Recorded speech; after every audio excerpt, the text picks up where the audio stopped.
All right, so today we're diving deep into something a lot of you have been asking about, uh, Ayurvedic stress management. Yeah. You've got tons of research articles, books, all that good stuff. Oh, yeah. And it seems like a lot of you are looking for something a little bit more than just your Uh, average tips and tricks. yeah, You really want to understand like how this ancient system tackles stress in a way that's completely different from how we think about it now. right.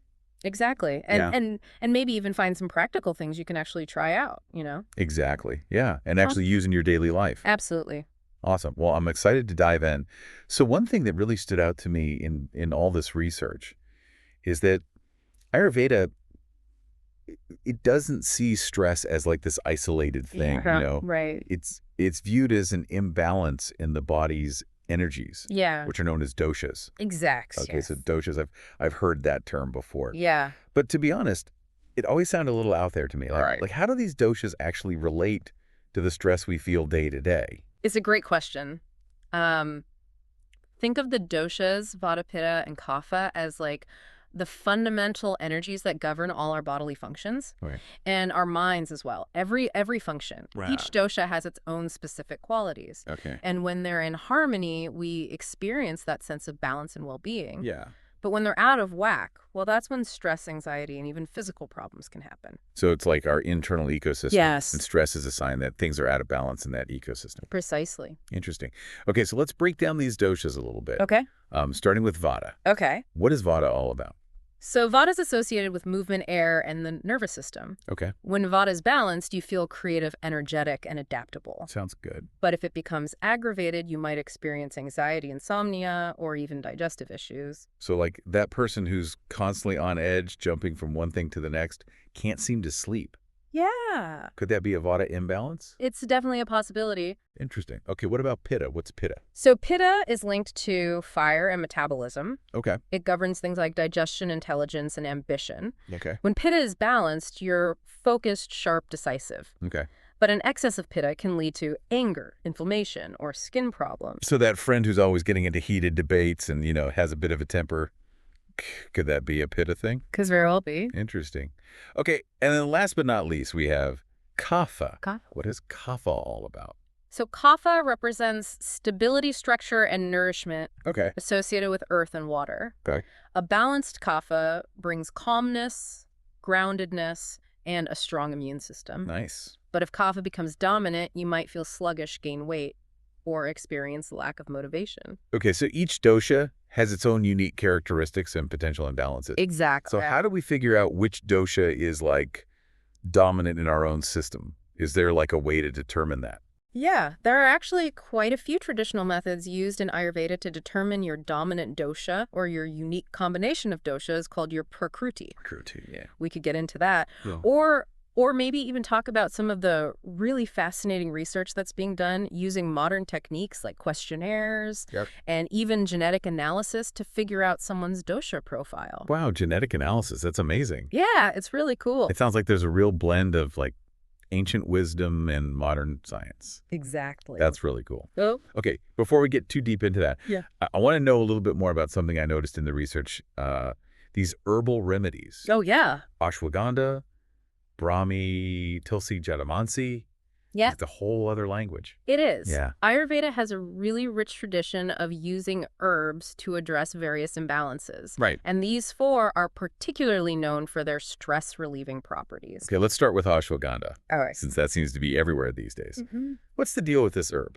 It's fascinating because it's classified as an adaptogen, Okay. which means it helps your body adapt to stress. Okay. There's actually quite a bit of research on ashwagandha, Well, especially in the last decade or so. interesting. Some studies have shown that it can significantly reduce cortisol levels, Okay. which is your main stress hormone. Right. Other research has focused on its ability to improve sleep quality, reduce anxiety, and even boost brain function. So it's not just some folk remedy. Right. Like Right. there's actual science backing up its effectiveness. Exactly. It's available in a ton of forms, too. Oh, cool. From capsules and powders to teas and even gummies. Wow. Okay, what about Brahmi? That name rings a bell, but I can't quite place it. Brahmi has a long history of use in Ayurveda for enhancing mental clarity, improving memory, and promoting calmness. Interesting. It's thought to work by strengthening the nervous system and improving communication between nerve cells. So if ashwagandha is like a shield against stress, is Brahmi more like a brain booster that helps you handle stress more effectively? That's a great way to put it. And some research suggests that Brahmi might also have antioxidant and neuroprotective properties, Wow. meaning it could protect the brain from damage caused by chronic stress. Okay, that's impressive. Hmm? What about Tulsi? Doesn't that have something to do with basil? You're right. Okay. Tulsi is also known as holy basil, Oh, okay. and it's revered in Ayurveda for its wide range of medicinal properties. Wow. It's packed with antioxidants and has powerful anti-inflammatory effects. Okay. But what's particularly interesting when it comes to stress is its ability to actually modulate the body's response to stress hormones. So it's like a multitasker. Yeah, Supports your immune system, fights inflammation, and helps you manage stress all at the same time. pretty much. That's pretty cool. Yeah. And then we have Jatamansi. Jatamansi. What is Jatamansi? So it's sometimes called Indian spikenard, Okay. been used for centuries as a natural sleep aid, and is known to promote relaxation and reduce anxiety. So if someone's struggling with like stress-induced insomnia, Jatamansi could be a good option to explore. Potentially. Some studies suggest that it can help improve sleep quality, reduce nighttime awakenings, and even promote more restful, deeper sleep. Wow, these herbs are amazing. Yeah, It's incredible how nature provides such powerful tools for managing stress. it really is. But I'm noticing that Ayurveda goes beyond just herbs. Mm-hmm. You're talking about lifestyle practices like yoga, meditation, diet, even routine. It seems like it takes a much more holistic approach, wouldn't you say? Absolutely. Ayurveda recognizes that true well-being involves addressing all aspects of our being, physical, mental, and spiritual, Right. and that's where these lifestyle practices come in. Okay, so let's dive into those. I'm particularly curious about how yoga and meditation fit into this whole Ayurvedic approach to stress management. Okay. Yeah. Well, yoga and meditation have been woven into Ayurveda for centuries. Right. They're seen as powerful tools for cultivating a sense of inner balance and stillness, even amidst the chaos of life. But how do they actually work? You know, we hear so much about yoga and meditation these days, but I'm interested in these specific mechanisms that make them so effective for stress reduction. From an Ayurvedic perspective, yoga, with its focus on breath work, physical postures, and mindfulness, Right. helps to regulate the flow of prana or vital energy throughout the body. Okay. And this can help to balance the doshas and promote a sense of grounding and stability. So it's not just about physical flexibility or just like relaxation. It's about like harmonizing those deeper energies that we were talking about earlier. Exactly. And meditation, with its emphasis on cultivating present moment awareness, helps to quiet the mind Okay. and reduce the incessant chatter that can fuel stress and anxiety. Right. It's about training the mind to become more observant, Okay. less reactive to the constant influx of thoughts and emotions. I can definitely see how that would be beneficial, especially in our hyper-connected world where we're constantly bombarded with information and stimulation. Right. But Ayurveda doesn't stop there. Oh, it doesn't. It also emphasizes the importance of diet and routine. I'm curious to hear how those factors play into stress management from an Ayurvedic perspective. Yeah, you're absolutely right. Ayurveda places a strong emphasis on aligning our diet and lifestyle with the rhythms of nature Okay. and our own individual constitution. When it comes to diet, the focus is on nourishing the body with fresh, whole foods Okay. that are easy to digest and support overall balance. So it's about more than just counting calories or following the latest fad diet. It's about making food choices that promote a sense of harmony within the body. Exactly. And Ayurveda also recognizes that every individual is unique. Right. So there's no one-size-fits-all approach to diet. Yeah. The recommendations will vary depending on your dominant dosha and any imbalances you might be experiencing. That makes sense. Yeah. It's about personalized nutrition, not just following generic guidelines. What about routine? Yeah. How does that tie into stress management from an Ayurvedic perspective? Ayurveda views routine as a way to create stability and predictability in our lives, which can be incredibly grounding, especially when we're feeling stressed or overwhelmed. Yeah. It's about establishing regular rhythms for sleeping, eating, working, and even relaxing. So it's about creating a structure that supports our well-being. Exactly. And I imagine that looks different for everyone. Absolutely. There are some general guidelines like waking up and going to bed around the same time each day. Right. eating meals at regular intervals, and incorporating daily practices like yoga or meditation. Right. But ultimately, the ideal routine is one that feels nourishing and supportive for you as an individual. Okay, that makes sense. Yeah, It's about finding that sweet spot where your routine supports your well-being rather than feeling restrictive or overwhelming. right. This has been so enlightening already. We've gone from understanding the basic principles of Ayurveda and the role of doshas and stress Yeah. to exploring these amazing herbal remedies and Yeah. the importance of lifestyle practices like yoga, meditation, diet, and routine. It's a lot to cover. And we're not done yet, right? I Yeah. know Ayurveda also mentions some more specialized Ayurvedic treatments. You're right. Ayurveda offers a whole range of specialized therapies and treatments designed to address specific imbalances and promote deep relaxation. Okay. Some of the most well-known include Abhyanga Shirotara and Nasyam. Those names sound incredible. Yeah. Can you tell us a little bit more about what those treatments entail? Of course, Abhyanga, for example, is a really relaxing, warm oil massage Okay. that's believed to nourish the body, calm the nervous system, and promote circulation. It's Okay. a wonderfully rejuvenating experience. Wow, that sounds amazing. What about Shirotara? That one's always kind of intrigued me. Shirotara is quite unique.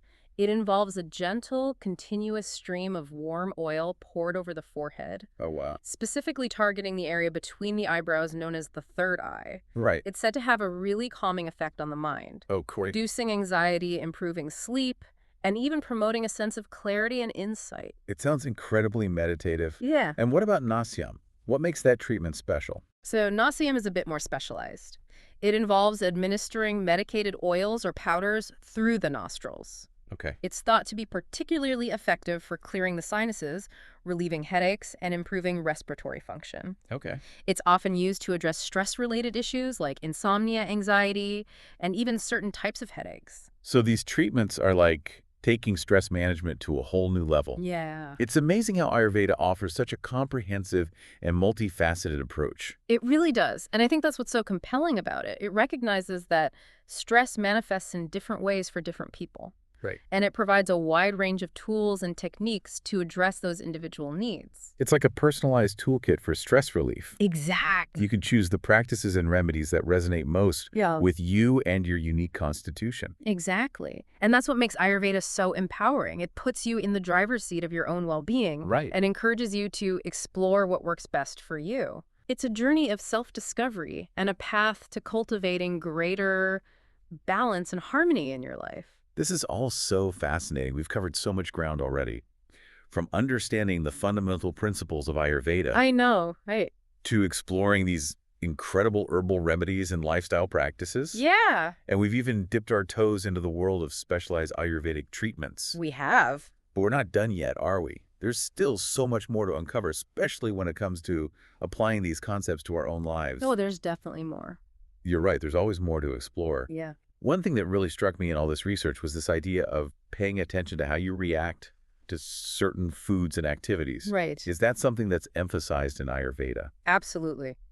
One of the core principles of Ayurveda is self-awareness. Okay. Tuning into your body's signals and understanding how different things impact your well-being. It's about becoming a keen observer of your own experience. So it's like a feedback loop. You pay attention to how your body responds to different foods, activities, even environments, and then you adjust accordingly. Precisely. For example, let's say you've been feeling sluggish and unmotivated lately. Okay. Ayurveda would encourage you to take a closer look at your diet. Go on. Are you eating heavy, oily foods that might be aggravating kapha? Or perhaps you're consuming too many cold, raw foods that are increasing vata. It makes you think twice about mindlessly grabbing that extra donut, doesn't it? It certainly does. And it's Mm. not just about food.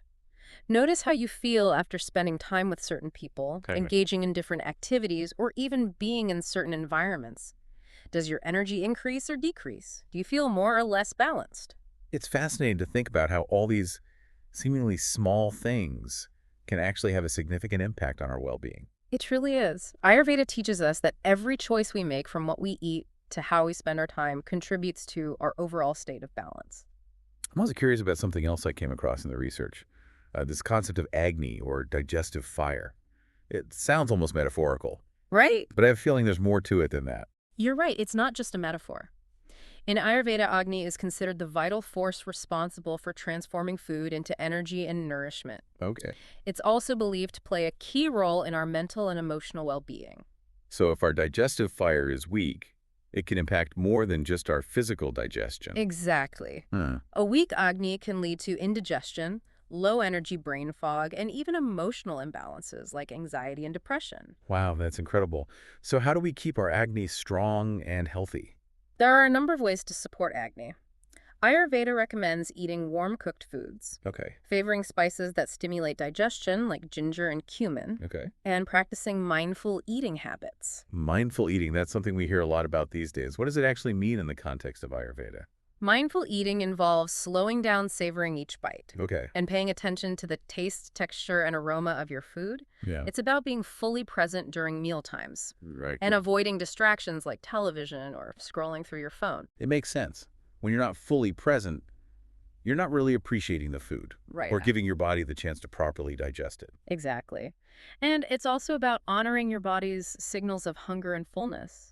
Ayurveda teaches us to eat when we're hungry and stop when we're comfortably satisfied, rather than mindlessly overeating. It all comes back to that self-awareness we were talking about earlier. It does. Ayurveda is really a path of self-discovery and empowerment. It provides us with the tools and knowledge to understand ourselves better and make choices that support our unique needs. And it's so much more than just a system of medicine. It's a whole way of life, a philosophy of living in harmony with ourselves and the world around us. Beautifully said. It's about aligning our thoughts, actions, and lifestyle with the rhythms of nature and our own innate wisdom. I'm realizing that Ayurveda is like peeling back the layers of an onion. The more you learn, the more there is to discover. Yeah. And it's not about becoming an expert overnight, Mm. but about incorporating these principles and practices gradually into your life. I couldn't agree more. It's a lifelong journey of learning and growth. And it's not about perfection, Mm. but about progress. Speaking of progress, I'm wondering about something. We've talked about so many different aspects of Ayurveda. The doshas, herbal remedies, lifestyle practices, specialized treatments. It's a lot. It can feel a bit overwhelming. Where do you even begin if you want to start incorporating some of these things into your life? That's a great question. And it's important to remember that you don't have to do everything at once. In fact, Ayurveda encourages us to start small and gradually build upon those changes. So what would be a good first step? One simple but powerful practice you can start with is establishing a morning routine. Okay. Ayurveda places a lot of emphasis on starting the day in a way that sets a positive tone for the hours ahead. Okay, I can definitely see the value in that. Great, yeah. But what does an Ayurvedic morning routine actually look like?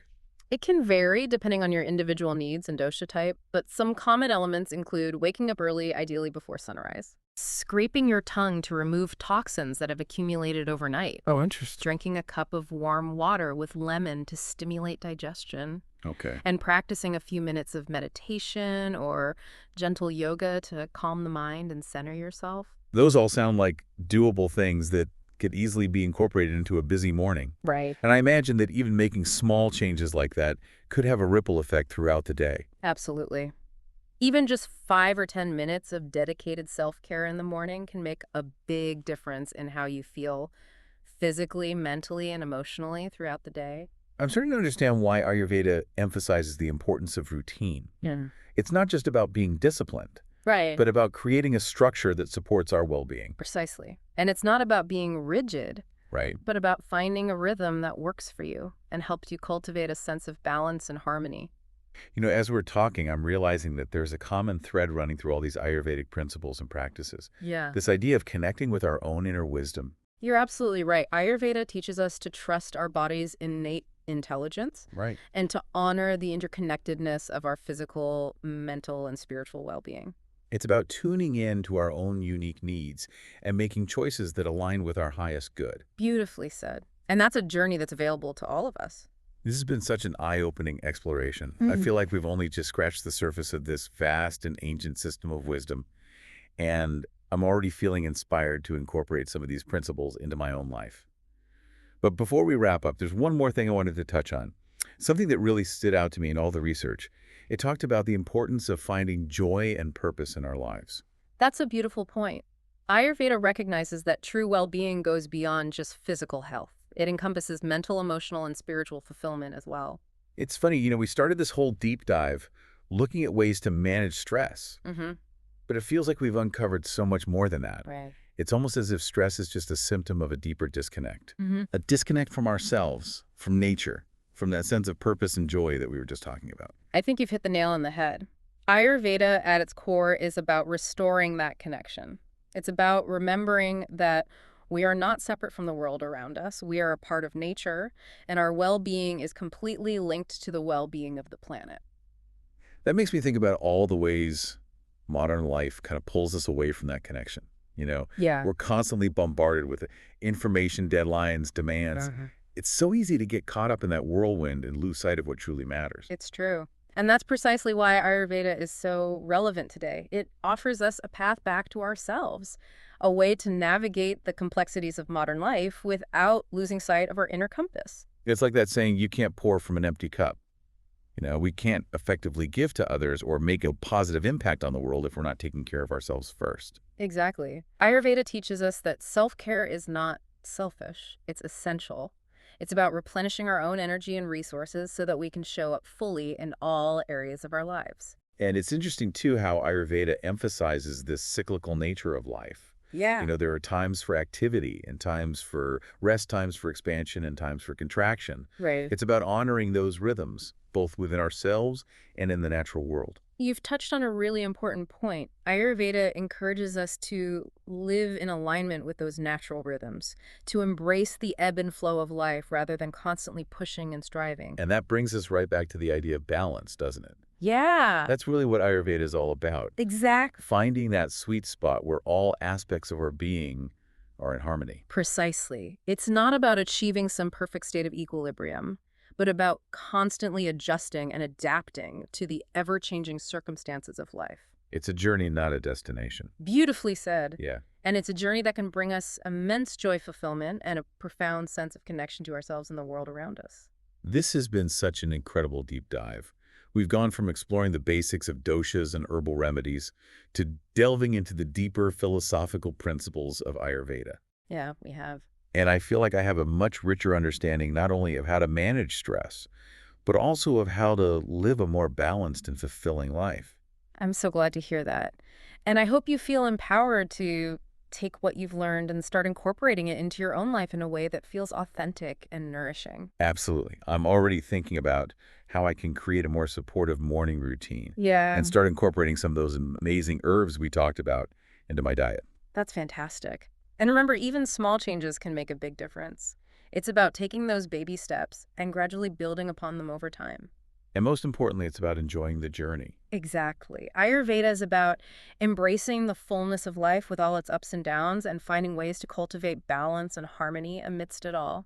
So to everyone listening, I want to leave you with this question. What's one small step you can take today to bring more balance and well-being into your life?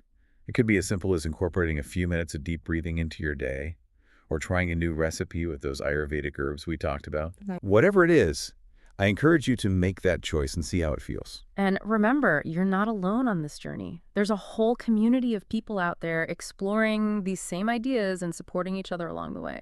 Beautifully said. Oh. So until next time, keep exploring, keep learning, and keep diving deep.